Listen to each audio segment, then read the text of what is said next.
Well, it is our last week in Genesis. We've been doing this for a whole month. We've crammed nearly half the book into this 1 week. We've tried to really follow the flow from character to character, beginning in the creation of the world in 1 through 11, the creation of nations, the flood, and all that. We've followed Abraham and Isaac last week, and this week we're following Jacob and Joseph. And we have a lot to read this week, and I just wanted to bring a few insights into this week's reading that I hope will be helpful. Remember what we said when we were gathered and we were studying, that beginning in chapter 12, the focus is shifted from, is this the one to come? From Genesis 3:15. Is this the one to come? And each time the answer was no, no, certainly not. But now we're following a line. We knew from the very beginning, as soon as we were introduced to Abraham, that he is not the one, but one is going to come from him. And God promised him 3 things: land, seed, and blessing, right? And in Isaac, we saw God carry on that promise. You also are going to receive land, seed, and blessing. All the things that I promised Abraham, I'm promising to you. So we know Isaac is not it. We're still looking for one. And we have this very strange and bizarre interchange when we're introduced to Jacob, right? We know from the get-go that Jacob is going to be the one to receive the blessing, but the way in which he does it is less than honorable. We'll just leave it at that. But notice, I wanted to bring our attention to chapter 28, when Jacob is being sent away for his own good and safety because his brother Esau is trying to kill him. But it is not Isaac who blesses him. I mean, he does bless him.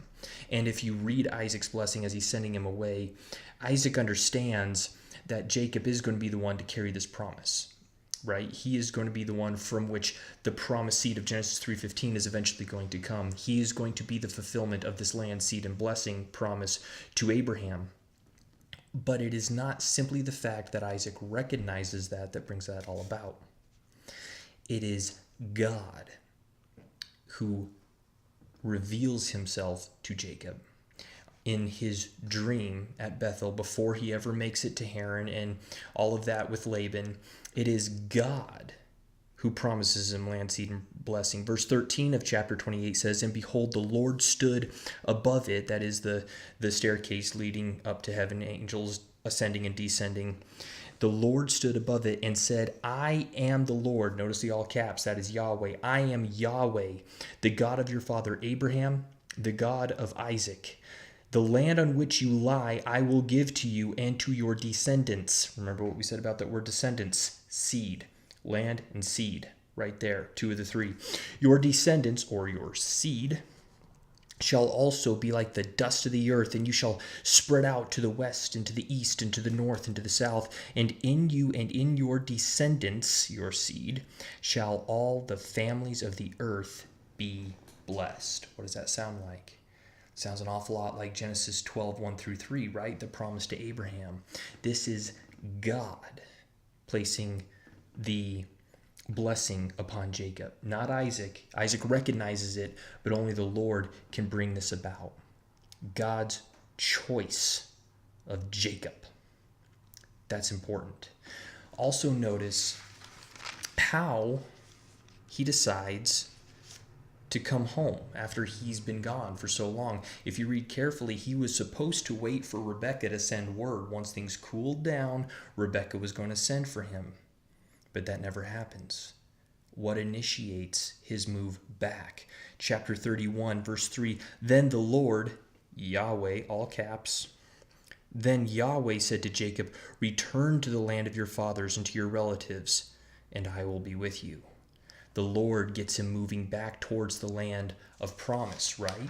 But then when he gets there, because Jacob made this weird deal with God, basically, "I'm not so sure about all this, but if you prove yourself to be right and I come back better off than when I started, because I know the story of how you interacted with granddaddy Abraham and my father Isaac, then you'll be my God," right?